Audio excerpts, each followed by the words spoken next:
Have you ever stepped out of a coffee shop meeting feeling as though an invisible backpack of rocks materialized on your shoulders, even when the chat was polite, even fun? Or woken up months after a breakup and discovered your ex is still the first thought that greets you at dawn? Those sensations rarely arrive out of nowhere. They're classic fingerprints of energetic chords, intangible filaments of biopsycho-spiritual data that braid two auric fields together. Chords form in the most ordinary ways: heartfelt eye contact, repeated DMs, a parent's nightly lullaby, and influencer's binge-worthy vlog marathon. They begin as benign conduits of empathy, like the fiber optic cables that let two cities trade light. Trouble starts when the traffic becomes one-way. Imagine a phone line that rings only at 3 a.m. and never lets you call back. The battery on your end tanks fast. Common drained signals include sudden mood drops after scrolling social media, obsessive mental replays of somebody's words, or a dull ache between shoulder blades that appears only after certain Zoom calls. Crucially, chords don't require hatred or conflict. Love, guilt, admiration, or duty can power them just as strongly. From a neurobiology angle, repetitive emotional focus cues the limbic system to tag that person as priority, which keeps synaptic circuits for them wide open. Over time, the brain conflates their energetic state with your own, hijacking serotonin levels and spiking cortisol when they're distressed, even if you're continents apart. The good news: chords are pliable. By combining visualization, somatic breathwork, and simple earth-based elements like salt and water, you can scan, soften, and respectfully dissolve outdated ties.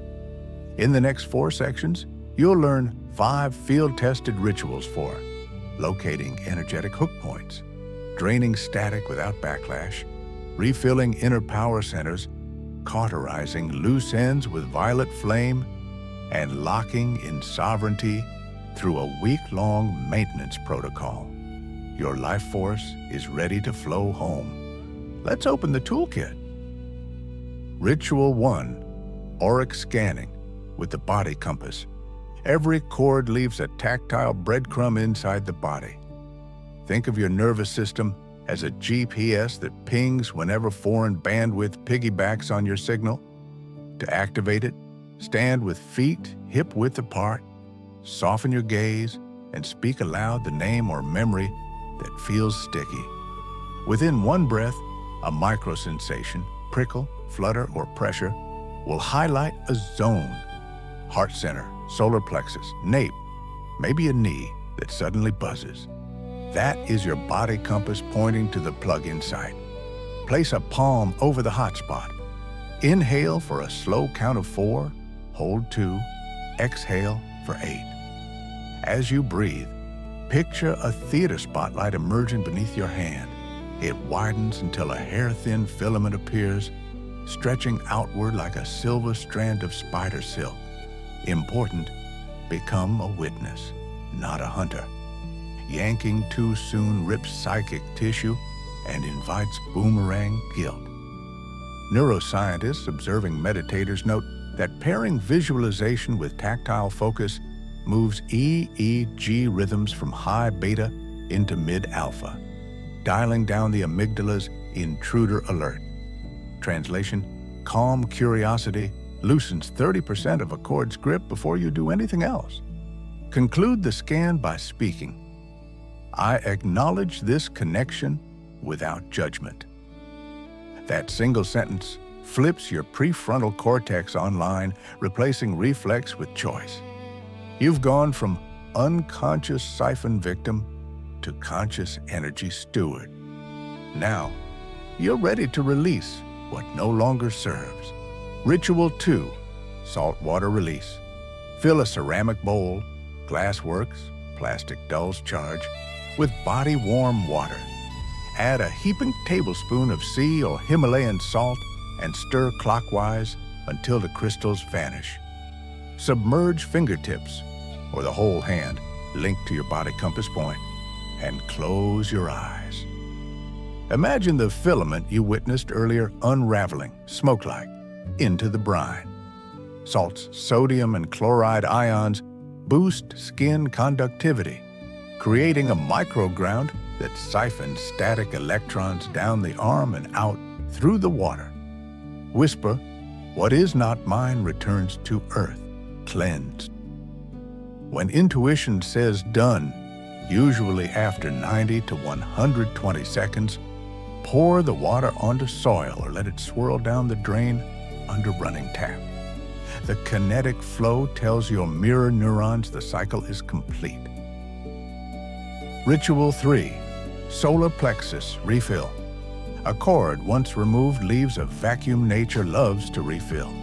Better you do it intentionally than default to the next passing influence. Stand or sit tall, stack palms over the area 2 finger widths above your navel, your solar plexus, seat of willpower. Inhale through the nose, imagining liquid gold streaming in on the breath. Feel warmth spread under your palms. Exhale through lightly parted lips, seeing gray mist exit through your back. Repeat 8 breaths. On each inhale, affirm, "I reclaim my power with compassion." Studies on affirmation show spoken self-referential phrases activate the brain's reward circuitry, flooding the midbrain with dopamine and reducing post-release fatigue. By the 8th cycle, most people report a subtle internal click, like a puzzle piece snapping into place. That's your signal the battery is charging again. Ritual 4. Cord cutting, visualization with the ethereal flame. Find a quiet seat or lie supine. Conjure in your mind's eye a flame the color of amethyst. Ancient traditions call this the violet fire of transmutation. Notice its edges, soft, almost velvety, emitting neither smoke nor scorch. Now see the remnant cord, the one you dislodged in salt water, still tethered lightly from your body, perhaps frayed but present. On the inhale, watch the violet blaze swell. On the exhale, aim its heat toward the cord. Without force, the strands begin to combust, first dull crimson, then white-hot, finally dissolving into sparkling pixels that rejoin the air. Simultaneously, both ends seal with pearlescent light, ensuring no raw edge remains for reattachment. Should grief, anger, or nostalgia surge, allow it.